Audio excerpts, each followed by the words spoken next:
ફતેપુરા તાલુકા પંચાયત કચેરીના તાલુકા વિકાસ અધિકારીએ સ્વૈચ્છિક નિવૃત્તિ લેતા ફતેપુરા તાલુકાના તાલુકા વિકાસ અધિકારી તરીકે દાહોદ જિલ્લા પંચાયતના ચીટનીસને ચાર્જ સોંપાયો।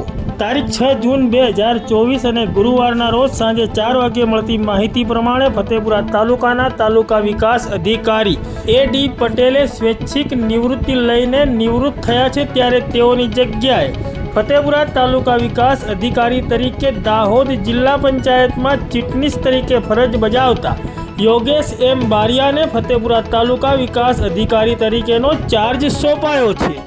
અત્રે ઉલ્લેખનીય છે કે દાહોદ જિલ્લા પંચાયતમાં ચીટનીસ તરીકે ફરજ બજાવતા યોગેશ M. બારિયા લીમખેડા તાલુકાના મદદનીશ તાલુકા વિકાસ અધિકારી તરીકે પણ ફરજ સંભાળે છે।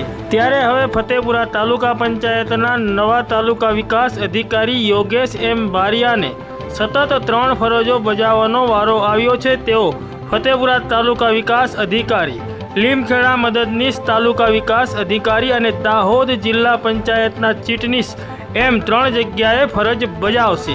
આમ ફતેપુરા તાલુકા પંચાયતના તાલુકા વિકાસ અધિકારી A.D. પટેલે સ્વૈચ્છિક નિવૃત્તિ લઈ નિવૃત્ત થતાં તેઓની જગ્યાએ ફતેપુરા તાલુકા પંચાયતના તાલુકા વિકાસ અધિકારી તરીકે દાહોદ જિલ્લા પંચાયતના ચીટનીસ યોગેશ M. બારિયાને ચાર્જ સોંપાયો।